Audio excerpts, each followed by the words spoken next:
Just for you, a Quilt Conversations live highlight: how to unlock your creativity with a quilting series.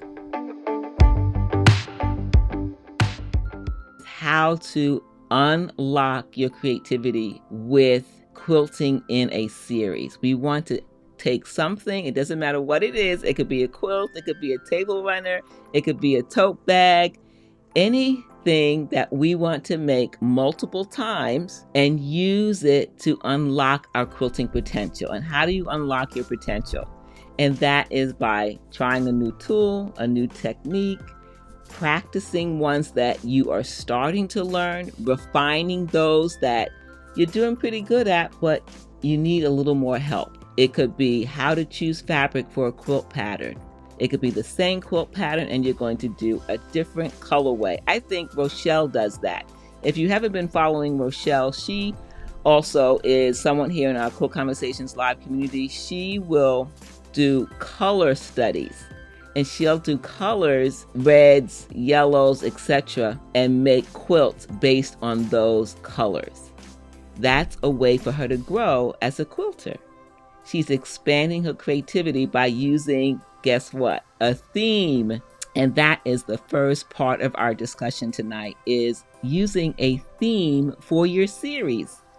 We just talked about a quilt as you go table runner, using decorative stitching and free motion quilting. Variations of those three is the theme. The table runner could be a theme based on a fall table runner for fabric choice, a holiday table runner, it could be a spring table runner.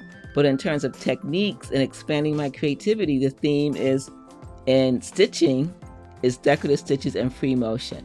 How can I change those two as I create my second and third runner in the series? So we've talked about themes. What is the next thing that will help you unlock your creativity? Practice, of course.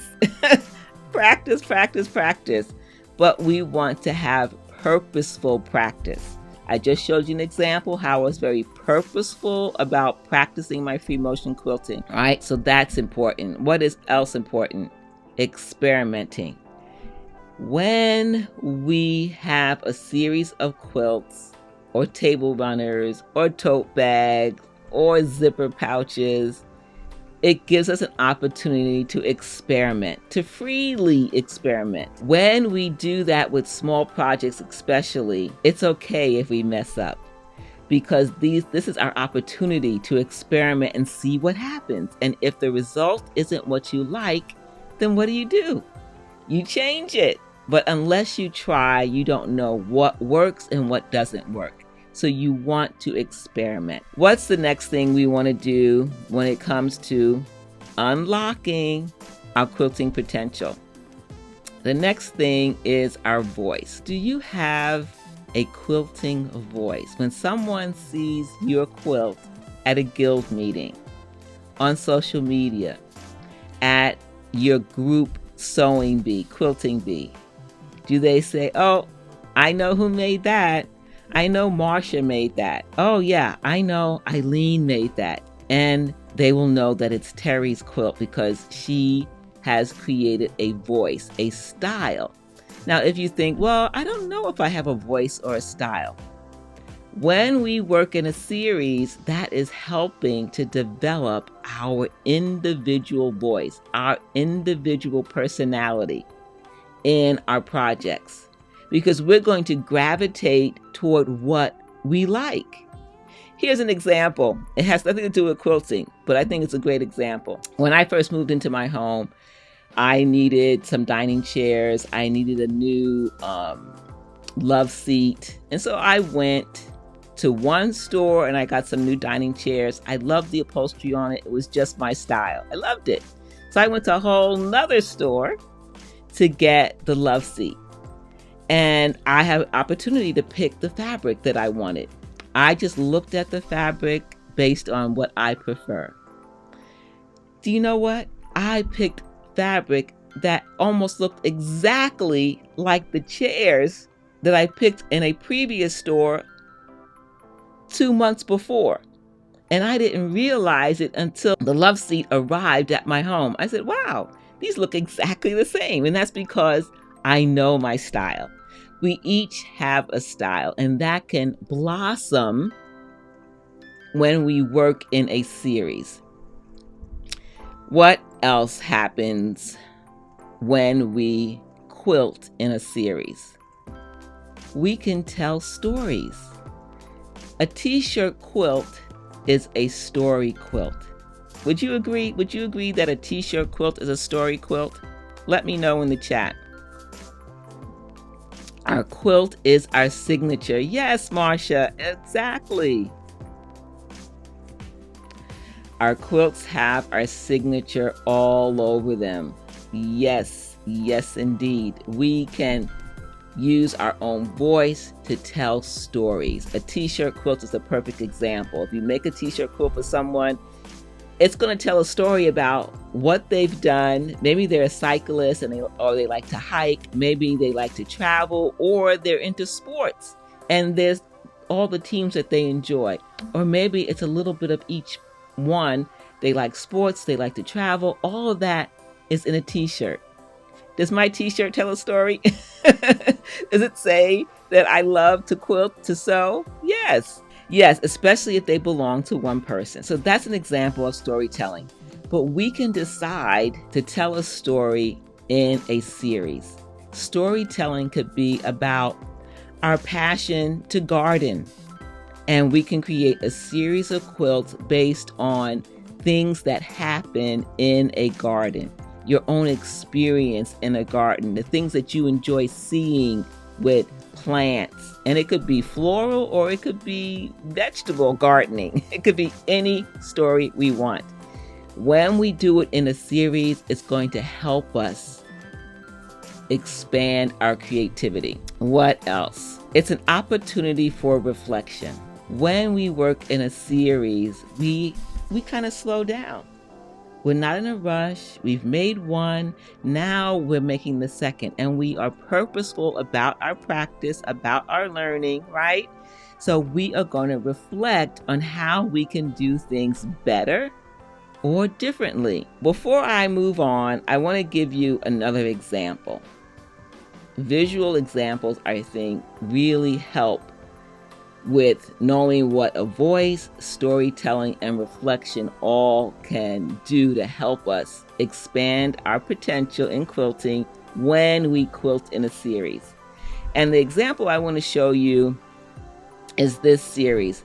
Before I was a quilter, I was an avid floral gardener. I took a lot of time to redo my backyard with flowers. I had to learn about soil, about all kinds of things, what plants to grow and where to grow where and where to put them, and sun and shade and all of that, right? Trees and how trees impact flowers in terms of watering and all kinds of things. I also incorporated my love of the scriptures. So this is my first plant or floral mini quilt. It was a time when I was practicing free motion quilting. It incorporates something about who I am as a woman of God. I love reading the scriptures. And so Psalm 1, it was about a tree planted by the river. The gray area is the flowing water with little crystals in it, like the sunlight is hitting the top of the water. I'm putting in texture for the grass, putting in wind above the top for the sky. And I used a wonky log cabin. This is a log cabin block. This is the first one in the series. This is about a tree. My backyard is filled with trees. So what happened with the next one?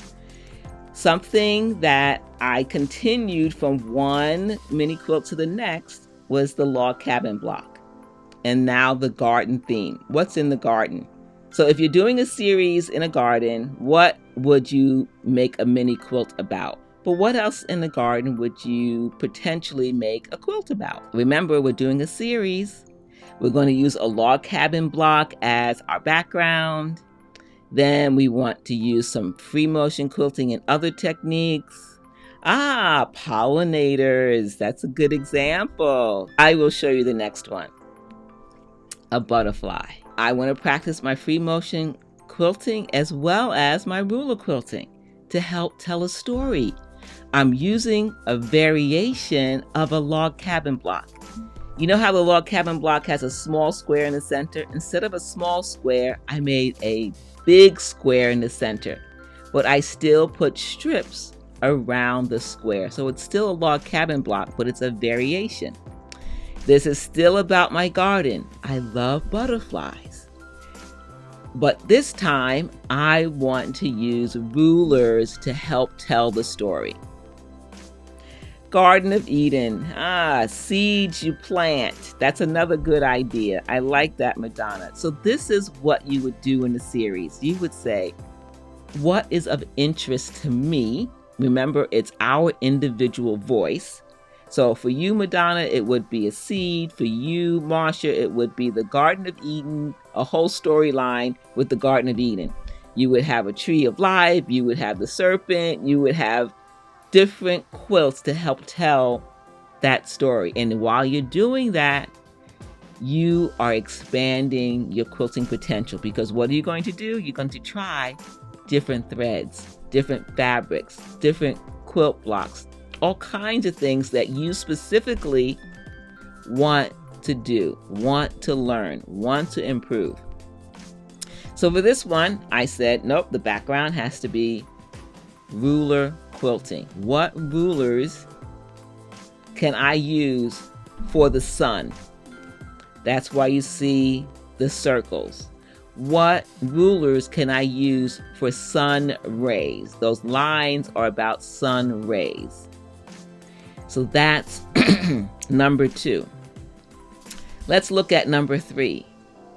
Someone mentioned pollinators, but also there are friendly bugs. Ladybugs are fantastic for taking care of other critters that are not friendly to plants. So I love ladybugs. How do I stitch a ladybug? Can I use free motion quilting and ruler quilting, which is what I did? How would I create a background for the ladybug? What scale would I show the ladybug? Will I show it small? Will I show it big? Will I zoom in like with what do you call that? Microscope? These are all the things that you start to think about when you're quilting in a series.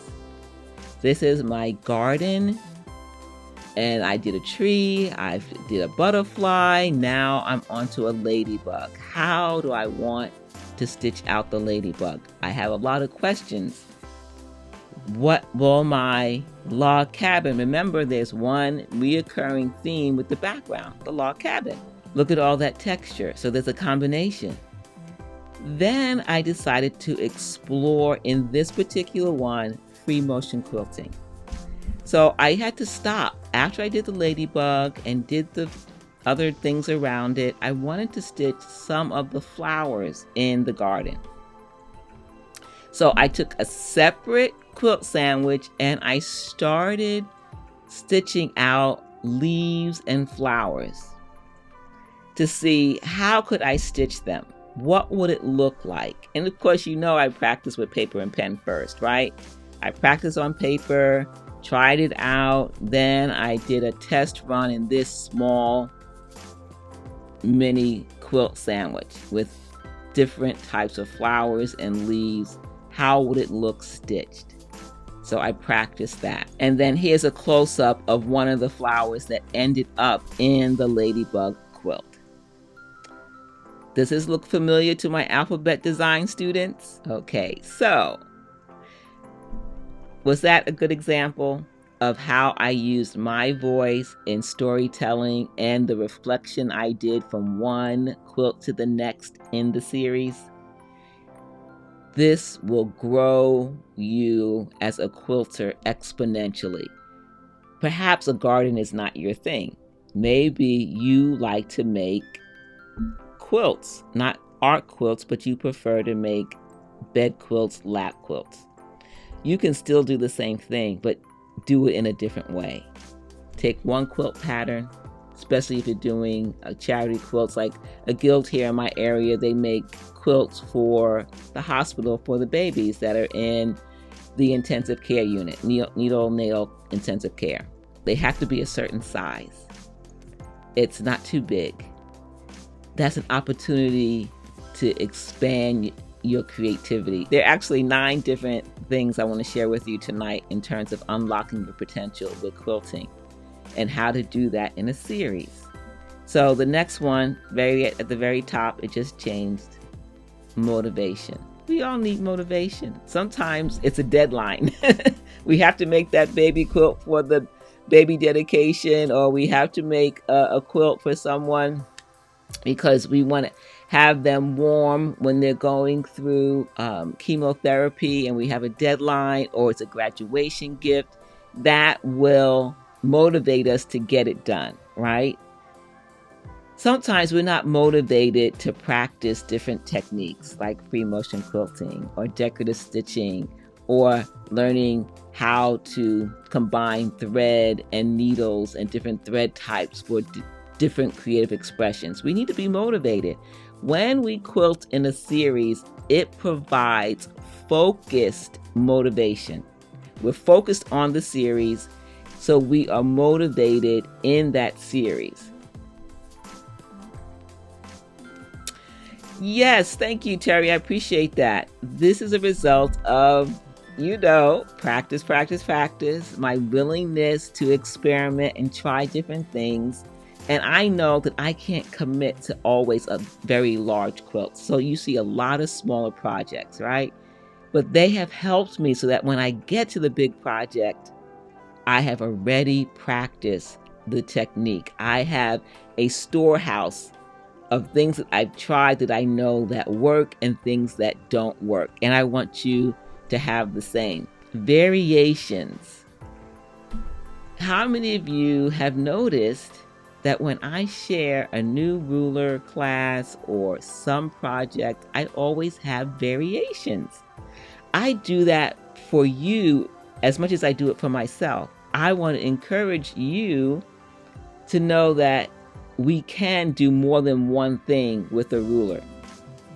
When we talk about free motion quilting, how many times have I said, let's vary the size of a pattern? If you're learning a pattern, how many different sizes or variations should we make for every free motion pattern? What is the variation and how many are there? The next thing, which is very important, is feedback. We have our own internal feedback when we look at our quilts. Too often, I'm guilty, raise your hand, I will look at what is wrong more than what is right. Look at what you did well, what turned out good, what was the experiment that was successful. That's important. The other part that's important is to know what didn't work, what went wrong, and how you can change it the next time. Yes, Nancy, there are 3 minimum variations in free motion quilting. But what are they? What are the 3 variations?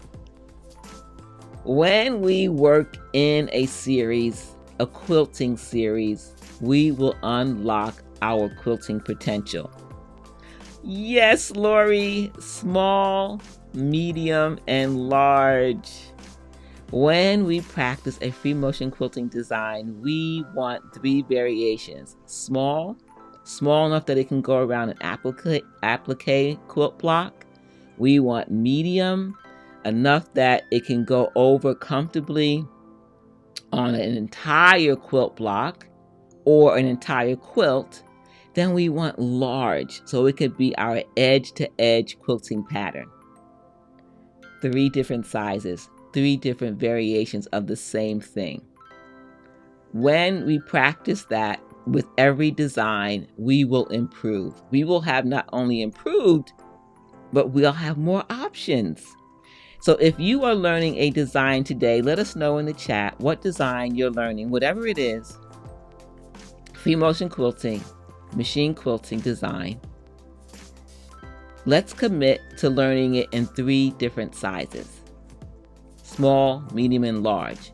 And how do you do that? For every project that you have coming up this year, you're going to find a way to put that design in a quilt, small, medium, and large. It doesn't have to be the whole quilt.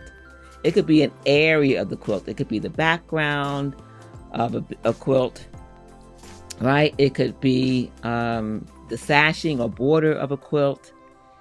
Find a way to put the design in a quilt, small, medium, and large. Feedback. Feedback is important.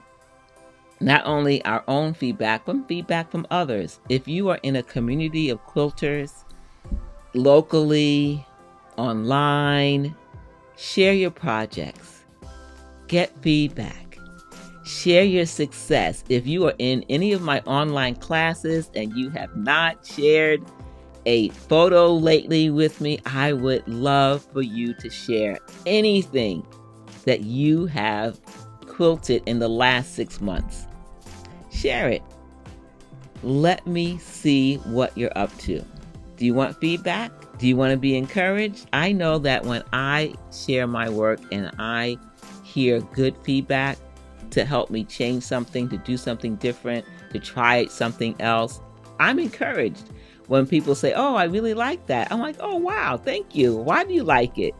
It helps reinforce my experimentation, that it was worth the effort, right? Or it offers me another variation, another thing to experiment with. So feedback is important. Let's look at another example.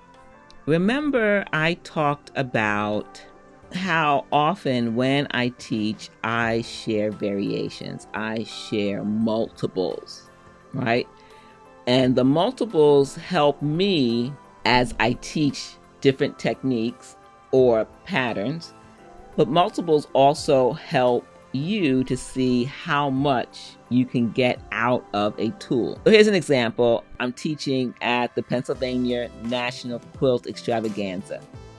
And every time I share a class, whether it's an online class or a in-person class, I always have examples, multiple examples, series, right? Series of examples of how this one ruler can make multiple designs.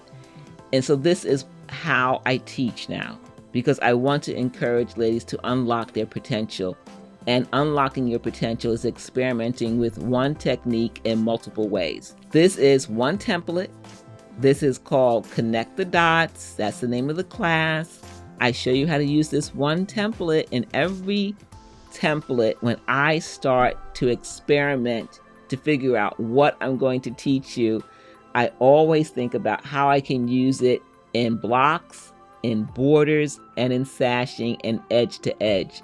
So I have 4 different ways or variations that I always include. The next one is power lines. This is the one that started it all. If you don't know this history, when I started quilting, I started with free motion quilting, then I started with ruler quilting. And when I started teaching ruler quilting, I started by teaching 6 different rulers in one class. This is what they encouraged me to do. I was new to teaching, but I quickly learned that it was too much. So I started with one ruler for straight edge and gentle curve quilting. And it started with power lines. So all of this was quilted with one ruler. Variations. These are all mini quilts, right? Mini quilts, fabric panel. How can I quilt it different? Is this a series? This is a series. Each panel allows me, because it's the same thing, to take that one ruler and see how can I quilt it differently. This is a class that's going to be at the Pennsylvania National Quilt Extravaganza. I can't wait to meet many of you in person for these classes. The Power Lines is a beginner class. The Connecting the Dots, again, is another beginner friendly. And these are all on a domestic machine. I'm teaching on a Bernina domestic machine, these ruler quilting classes, to help you quilt in a series using one ruler to create multiple designs. There's one more class that I want to show you that is an example of what I do as a teacher, as an instructor, but I'm also a quilter, right? So I'm also looking to build my library of go-to designs. How many different designs do you think we can make with a hexagon shape? I'm going to show you a few. This is again a class that I'm teaching at the Pennsylvania show, but I'm going to show it to you live. I'm going to go to my overhead camera. So this might look familiar to you. Have you seen a design like this? Some call it chicken wire, right? How to stitch this design with a hexagon continuously without breaking thread. That's a technique that you would learn in the class. But again, edge to edge. The hexagon template that we're going to use has 4 different sizes. This is one size. So that means that this can be stitched in how many variations because the rulers change? 4 different sizes. Remember, we always want to do something in multiple sizes. So when you see an acrylic ruler that has one shape, but it comes in multiple sizes, get that ruler. One that has only one size is fine, but I prefer rulers that have multiple sizes. So you learn with a small or medium size, and then you replicate it in a bigger size. So this is one example. This is the same template, but different design. One hexagon shape. How can we use it to create different designs? So this is how it can look, just like this here, this side. It just depends on how you stitch it out. And I show you how to do it. Variations. Now, does this take time? Yes. I, just like you, have to play. I have to spend time with quilting in a series to learn how I can do something different with the same thing. Okay, here's another example. This is an edge to edge where it's all random. It's parts of a hexagon,